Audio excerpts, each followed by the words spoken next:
Welcome back to my YouTube channel principles of physics. तो आज हम लोग पढ़ेंगे मोमेंट ऑफ इनर्शिया के बारे में। उसके बाद कैसे बॉडी परफॉर्म करती है rotatory motion as well as translatory motion simultaneously, और लास्ट में हम पढ़ेंगे पेयर रोलिंग का केस। तो शुरुआत हम करते हैं मोमेंट ऑफ इनर्शिया से। तो मोमेंट ऑफ इनर्शिया को हम पढ़ेंगे, इसको दो टाइप में पहले हम डिवाइड करेंगे, दैट इज डिस्क्रीट और दूसरा है हमारा कॉन्टिन्यूस बॉडी। कॉन्टिन्यूस बॉडी को हम दिखाएंगे, कोई सा भी हम दो एग्जांपल ले लेंगे कॉन्टिन्यूस बॉडी का, उसका हम डेरिवेशन करेंगे और उसके बाद मोमेंट ऑफ इनर्शिया उसको हम दिखाएंगे। तो डिस्क्रीट, तो स्टार्टिंग से डिस्क्रीट में इसमें बहुत सिंपल है। अगर कोई बॉडी रोटेट कर रही है कोई भी एक्सिस पे passing through the centre of मास, चलिए मान लेते हैं इसका ओरिजिन वो है जो कि सेंटर ऑफ मास से पास कर रही है। Let mi be any particles rotating with same angular velocity omega at distance ri from the center of mass। तो डिस्क्रीट बॉडी के लिए जो मोमेंट ऑफ इनर्शिया जो डिफाइन होती है उसका जो डायरेक्ट फॉर्मूला होता है वो integration of dm r square. It is a product of distance के square from the centre of mass into उस dm पार्टिकल्स का मास। तो उन दोनों का प्रोडक्ट जो कहलाता है वो होता है moment of inertia in the case of discrete body. लेकिन in the case of random body ये थोड़ा सा डिफरेंट होता है, और ये क्यों डिफरेंट होता है वो मैं भी बताता हूँ। एक सिंपल एग्जांपल की मदद से मैं इसको डिस्क्राइब करता हूँ। इन the case of continuous body क्या होता है ना, मानिए मैंने एक डिस्क लिया और उसे मैंने रोटेट कर दिया along its center of mass। तो हमें पता है ये कॉन्टिन्यूस बॉडी है, इसका जो मास होगा वो कंट्रीब्यूटेड होगा all over the its body and it's equally distributed. तो फॉर्मूला सेम लगेगा, लेकिन ये कॉन्टिन्यूस बॉडी है तो हमें पहले डीएम की वैल्यू पता करनी पड़ेगी और उसकी distance from the centre of मास। तो ये दो चीजें हमें जरूरत पड़ेंगी जब हम centre moment of inertia define करेंगे कॉन्टिन्यूस बॉडी के लिए। तो मैं स्टार्टिंग में एक एग्जांपल लेता हूं।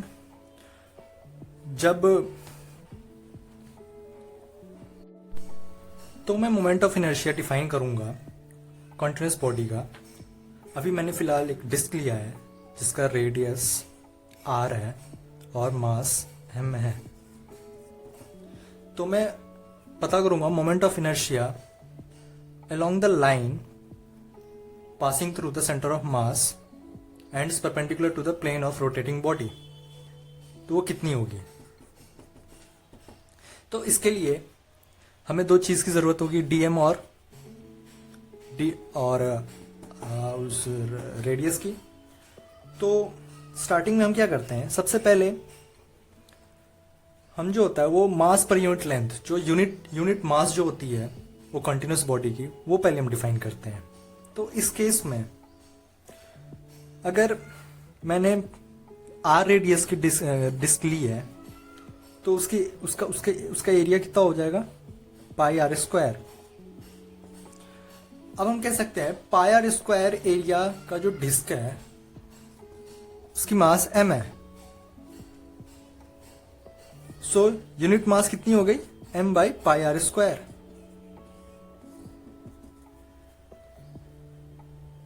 अब मैं कोई सा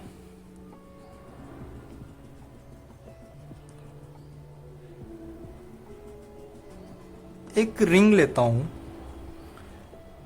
eight distance small r from this point to this point. हम कह सकते हैं r डिस्टेंस का हमने एक डिस्क लिया है और उसकी विड्थ है डी आर। तो अब हम डिफाइन करेंगे डीएम, जो हमारी ये इस रिंग की जो मास होगी वो डीएम होगी, और जिसकी विड्थ है डी आर। तो हम पहले डीएम निकालेंगे, फिर उसको हम प्रोडक्ट मल्टीप्लाई कर देंगे distance from the centre of mass, और उसको integrate all over the body so that it covers the entire body. तो हमारा जो निकल के आएगा वो होगा moment of inertia. So let's see क्या होता है। तो डीएम हमारा क्या हो गया, ये तो यूनिट मास हो गया। तो अगर हमें मास निकालना है इस छोटे से रिंग का, तो क्या कितना हो जाएगा, m/πr² इंटू 2π r, ये r रेडियस, इस स्मॉल r ये रेडियस हो गई हमारी इस रिंग की, और ये हमारा विड्थ हो गया 2πr dr। तो ये क्या हो जाएगा, कैंसल आउट। तो ये कितना आ गया, m/r² 2m/r² इंटू r/dr। ये तो हमारा dm आ गया। अब हम क्या करेंगे, मोमेंट ऑफ इनर्शिया निकालेंगे, जो कि प्रोडक्ट होता है dm into square of the distance from the centre of mass, और then integrate all over the body. तो फॉर्मूला की वजह से क्या हो गया, dm जो कि हमारा था 2m/r² इंटू r/dr इंटू, अब डिस्टेंस कितना है हमारा r²। अब हमें एक चीज ध्यान रखने वाली चीज है, जो हम लिमिट कैसे लेंगे। अब मैं अगर r को 0 रखता हूं, तो ये पॉइंट, ये जो लाइन है, सर्कुलर रिंग है, वो कहां हमारी लाई करेगी, सेंटर पे लाई करेगी। और वही r को मैं एक्सटेंड करके कैपिटल R लिखता हूं, तो ये कहां तक कवर कर जाएगी, पूरे डिस्क को कवर कर लेगी। तो हमने लिमिट को कहां से कहां तक लिया है, r=0 से r=r। तो ये जो है पूरे बॉडी को कवर कर रही है। अब कुछ नहीं करना, बस इसको कैलकुलेट करना है, और बस हमारा मोमेंट ऑफ इनर्शिया निकल के आ जाएगा। ये तो हमारा 2m/r² इंटू r³, तो ये हो गया r4/4, और 0 से r, ये क्या हो गया 2m/r², r4/4 2। तो ये आ गया moment of inertia of the disc mr²/2। और बहुत इंपॉर्टेंट चीज है, जो हमेशा याद रखने वाली चीज, जो हमने मोमेंट ऑफ इनर्शिया डिफाइन करी है, वो कहां से डिफाइन करी है। तो हमने मोमेंट ऑफ इनर्शिया जो अब इस बार डिफाइन करी है, वो centre line passing through the centre of mass, और वो परपेंडिकुलर है to the plane in which the body is rotating. ये बहुत इंपॉर्टेंट चीज है, क्योंकि बहुत लोग मोमेंट ऑफ इनर्शिया डिफाइन कर लेते हैं, लेकिन वो कहां से डिफाइन करते हैं, क्योंकि क्वेश्चन में चेंज हो जाता है। मोमेंट ऑफ इनर्शिया वो कहीं और से पूछ लेते हैं। तो फिर moment of inertia is a very non intuitive, so ये रेफरेंस पॉइंट से डिफर करती है। अगर मैं रेफरेंस पॉइंट ए लिया, तो moment of inertia is only defined for that point. अब मैं दूसरे केस में, जहां पे मोमेंट ऑफ इनर्शिया मास की डिस्ट्रीब्यूशन पे जो डिफर करती है, उसको मैं दिखाऊंगा। क्योंकि मोमेंट ऑफ इनर्शिया, मैं पहले बता दे रहा हूं, जो हॉलो स्फीयर होती है उसके लिए होता है 2/3 mr², और वही सॉलिड स्फीयर के लिए कितना हो जाती है 2/5 mr²। तो यहां पे मास डिस्ट्रीब्यूशन की वजह से यहां पे चेंजेस आ रही हैं। तो मैं अभी पहले हॉलो स्फीयर के लिए बताता हूं मोमेंट ऑफ इनर्शिया और कैसे निकलते हैं, और ये 2/3 कैसे आता है। Then after we will move on to solid sphere. So मैंने यहां पे क्या करा है, मैंने एक हॉलो स्फीयर लिया है जिसकी रेडियस r है, मास m है। अब मुझे पता है if r less than r, तो वहां पे तो मास एग्जिस्ट कर ही नहीं रही, क्योंकि ये तो हॉलो स्फीयर है। All the mass exist all over the surface, and that is r=r। सो जो हम dm डिफाइन करेंगे, जो हमने प्रीवियस केस में करा था dm, वो in the inner surface will be 0 and dm for the r equals to r will be m. So simply हम डिस्टेंस फॉर्मूला से इस बार मोमेंट ऑफ इनर्शिया निकालेंगे और ये बहुत सिंपल है. हॉलो स्फीयर के केस में मोमेंट ऑफ इनर्शिया निकालनी बहुत सिंपल है क्योंकि all over the mass exist कर रही है तो सिर्फ सरफेस पे कर रही है, तो हमें कोई डीएम लेने की जरूरत नहीं है. तो हमें पता है हमने क्या करा, origin centre of mass origin पे ले लिया. तो जो हम निकाल रहे हैं वो अक्रॉस द हम डायमीटर निकाल रहे हैं. ये बहुत इस केस में ये याद रखने वाली चीज है. जो हमने मोमेंट ऑफ इनर्शिया डिफाइन कर रहे हैं वो अक्रॉस द डायमीटर डिफाइन कर रहे हैं. सो फिर वही जो हमारी लाइन पास कर रही है वो सेंटर ऑफ मास से पास कर रही है और वो परपेंडिकुलर है to the plane in which sphere is rotating. So हमारी डिस्टेंस जो हमारा आर है हम सिंपली कह सकते हैं root under x1 square plus y1 square plus z1 square minus 0, क्योंकि हमारी दूसरी पॉइंट जो है वो ओरिजिन पे लाई कर रही है. तो r क्या आ गया हमारा, r आ गया हमारा ये. अब हम इस केस में चूंकि ये हॉलो स्फीयर है तो इसकी मास along the x axis, along the y axis और along the z axis equally distributed होगी. सो जो हम मोमेंट ऑफ इनर्शिया निकालेंगे पहले along the x axis निकालेंगे, फिर along the y axis निकालेंगे और along the z axis निकालेंगे. और चूंकि तीनों एक्सिस की तरफ इक्वली डिस्ट्रीब्यूटेड है इसकी मास, तो हम 3 से डिवाइड कर देंगे तो हमारा क्या हो गया, आई नेट आ जाएगा टोटल मोमेंट ऑफ इनर्शिया. तो ये तो बाद का स्टेप है. सबसे पहले हम क्या करेंगे, हमें एक एक चीज I x moment of inertia in the x direction, then after in y direction, then after in z direction. तो सबसे पहले हम moment of inertia along the x axis निकालते हैं, फिर देखते हैं वो कितना आता है. Similarly along the y, similarly along the z. तो moment of inertia along the x axis कितना आ गया, हम कंसिडर कर रहे हैं ये पी पार्टिकल्स है जिसका कोऑर्डिनेट एक्स आई वाई है, जेड आई है from the centre of mass, और ये मानो एक्स आई है हमारा अलोंग द एक्स एक्सिस. तो ये पॉइंट जो हमारा है उसका कोऑर्डिनेट एक्स आई है. तो आई एक्स क्या हो गया, और हम डीएम मास इसको कंसीडर कर लेते. तो आई एम हमारा क्या हो गया,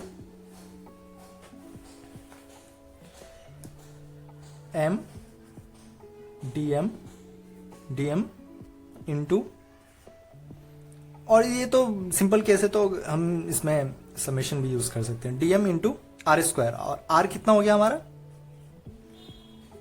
x i square plus y square plus z i square minus x i square.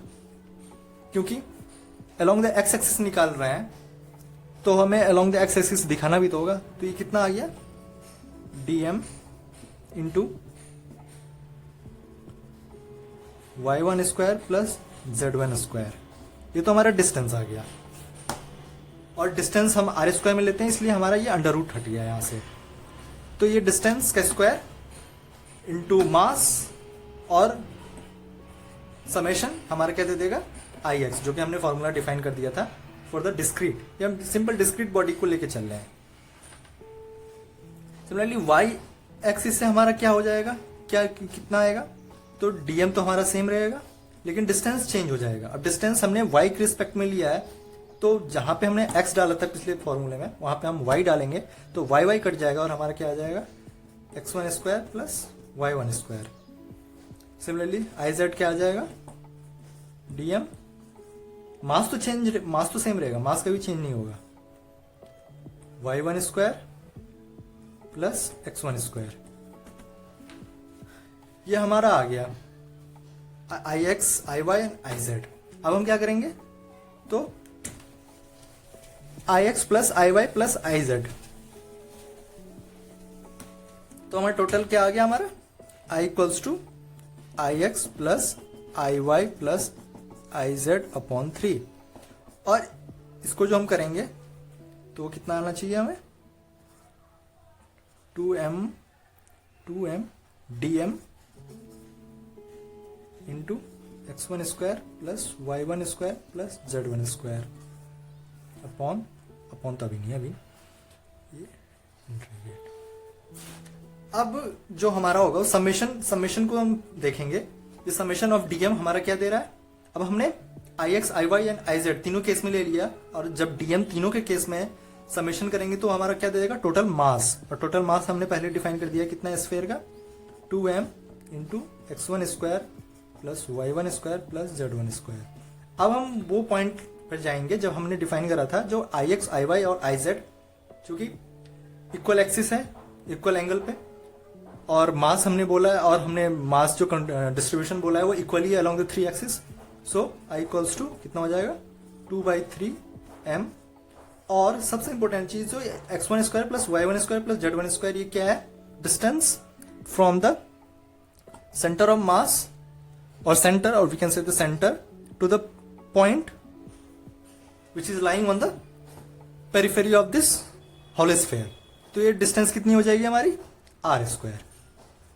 तो ये हमारा निकल के आ गया of the solid sphere 2/3m r square. और फिर मैं एक बार और बोल रहा हूं, ये जो हमने मोमेंट ऑफ इनर्शिया निकाला है वो अलोंग द डायमीटर निकाला है। तो ये बहुत याद करने वाली चीज है। Now in the next session but हम ड्राइव करने वाले हैं वो है सॉलिड स्फीयर के केस में। अब ये प्रीवियस केस से कैसे डिफरेंट है, क्योंकि प्रीवियस केस में जो था mass is all over distributed across the periphery. Now mass is distributed in the inner surface in the inner volume as well as on the surface also. So इस case में हमें फिर से वही वाला मेथड डीएम निकालना होगा पहले, फिर उसको हम आर स्क्वायर से, आर स्क्वायर मतलब सिंपली हम आर स्क्वायर ले लेंगे, उसका प्रोडक्ट और integrate over the appropriate limit, और हमारा क्या दे देगा वो आई दे देगा। तो इस केस में हमें डीएम निकालने की जरूरत पड़ेगी। तो फिर से हमें दो चीजें याद करने की जरूरत। अब हम डीएम कैसे निकालते हैं, तो हम डीएम के लिए पहले उस केस में जब हमारा यूनिट मास निकालने की जरूरत पड़ी थी, तो इस केस में भी हमें जरूरत होगी यूनिट मास निकालने की। और यूनिट मास कितना आ जाएगा हमारा, इस केस में यूनिट मास आ जाएगा हमारा, अब इसकी वॉल्यूम क्या हो जाएगी, 4/3 पाई आर क्यूब। अब 4/3 पाई आर क्यूब जो हमारा स्फीयर है उसकी टोटल मास कितनी है हमारी, m, जो कि गिवन है। तो यूनिट मास क्या हो गई, m/4/3 पाई आर क्यूब। अब दो चीजें बहुत जरूरी होती है, एक लिमिट और दूसरा जो हम किस तरह का यूनिट मास ले रहे हैं। जो मतलब हम डीएम वो हमारी कैसी होनी चाहिए, मतलब हमारी वो एज ए सर्कुलर रिंग होनी चाहिए, या डिस्क होनी चाहिए, या फिर एल लेंथ का एक 0 से आर एल लेंथ की हमारी एक रॉड होनी चाहिए। वो डिपेंड करता है हम किसके लिए ले रहे हैं। यहाँ पे हम स्फीयर के लिए ले रहे हैं, तो स्फीयर को अगर हम unit length, unit area of disc अगर हम ऐड करते चले जाएं तो ये स्फीयर नहीं हो जाएगा। तो हम वही कर रहे हैं, फिर से x डिस्टेंस पे एक सर्कुलर रिंग ले रहे हैं जिसकी विड्थ होगी dx, और उसको अगर हम मल्टीप्लाई कर देंगे तो हमारा क्या दे देगा, एक स्मॉल वॉल्यूम, और उस वॉल्यूम को अगर हम ऐड कर दिए तो हमारे क्या हो जाएगा, टोटल वॉल्यूम आ जाएगा। तो ये चीज बहुत इंपॉर्टेंट होती है। तो डीएम हम कैसे निकालेंगे, m जो कि m/4/3 पाई आर क्यूब, जो कि हमारा क्या है, यूनिट मास है, इनटू अब जो हम इस केस में क्या होगा, वॉल्यूम हमें, क्योंकि पूरी मास जो है वो वॉल्यूम में डिवाइड है, तो हमें यूनिट मास की वॉल्यूम पता होनी चाहिए, उस वॉल्यूम में कितनी मास है। क्योंकि अगर यूनिट वॉल्यूम जो हम निकाल लिया और उसको इंटीग्रेट कर दिया तो वो टोटल वॉल्यूम दे देगी। तो इस केस में जो ये हमारा रिंग है जो कि x डिस्टेंस पे है, तो उसकी वॉल्यूम क्या हो जाएगी, 4 pi x square 4 pi x square into d x, जो कि हमारा विड्थ है। तो ये क्या हो जाएगा, जो स्मॉल जो हमने रिंग लिया है उसकी उसकी क्या दे देगी, ये वॉल्यूम दे देगी। तो ये हमारा डीएम आ गया। ये बहुत सबसे इंपॉर्टेंट चीज, अगर हमारा डीएम निकल गया तो फिर तो सब कुछ आसान हो जाएगा। फिर तो डीएम इंटू आर स्क्वायर हमें बस करना है, उसको इंटीग्रेट करना है अप्रोप्रिएट लिमिट के साथ, और फिर हमारा मोमेंट ऑफ इनर्शिया निकल के आ जाएगा। तो सबसे इंपॉर्टेंट है डीएम निकालना। तो हमने यहाँ पे डीएम निकाल लिया, जो कि कितना आ गया 3m by r cube into x square d x, जो कि डीएम आ गया। अब हम इसी डीएम की मदद से मोमेंट ऑफ इनर्शिया निकालेंगे फॉर द सॉलिड स्फीयर, जो कि कितना होता है। अब फिर से वही बात, लिमिट तो फिर जितने पिछली बार जिसने हमने लिया था वही होगा। अगर हम एक्स को 0 रखें तो हमारा जो रिंग बनेगा वो सेंटर पे होगा और 0 होगा, क्योंकि सेंटर पे तो लाइन ही कर रहा। और एक्स इक्वल्स टू अगर हम आर रखें तो वो पूरे मास पूरे वॉल्यूम को कवर कर लेगा। अंदर तो हमने वॉल्यूम लिया है, तो जो लिमिट होगा वो किसके किसके किसके बिहाफ पे डिपेंड करेगा, वो वॉल्यूम पे डिपेंड करेगा। तो हम वॉल्यूम लिमिट के हिसाब से लेंगे। तो moment of inertia along the diameter, फिर से मैं इसको इस पे जोड़ दे रहा हूं, अलोंग द डायमीटर। तो कितना आ जाएगा 2/3 3m by r cube into x square d x into x square. अब ये जो हमारा है एक्स स्क्वायर वो क्या है, फिर से वही डिस्टेंस हमारा वो स्मॉल रिंग का, और इंटीग्रेट कर देंगे 0 से r। लिमिट मैंने आपको अभी बताया ही, अगर 0 पे रखूंगा तो फिर ये रिंग सेंटर पर लाई करेगी, और अगर मैं r इक्वल्स टू r रख दूंगा तो ये पूरे वॉल्यूम को कवर कर लेगी।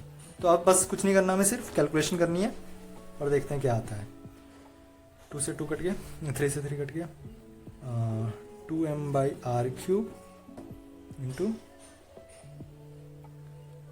x4, और ये क्या आ गया 2m by, last time calculation करके आ जाएगा 2/5m r square along the diameter में यहाँ लिखा ना आई टी। तो फिर हमने यहाँ पे देख लिया moment of inertia of the solid sphere along the diameter. सबसे इंपॉर्टेंट अलॉन्ग द डायमीटर कितना आ गया 2/5m आर स्क्वायर। तो हमने यहाँ पे देख लिया कि mass distribution is the main factor for which the moment of inertia changes. Previously one we have taken for the whole sphere, और इस केस में हमने किसके लिए लिया, सॉलिड स्फीयर के लिए, और हमने देख लिया ड्यू टू मास डिस्ट्रीब्यूशन हमारा डीएम मोमेंट ऑफ इनर्शिया जो है वो डिफर कर रहा है। That's for the today. Thank you for watching my video. Please do like, share and subscribe and comment below.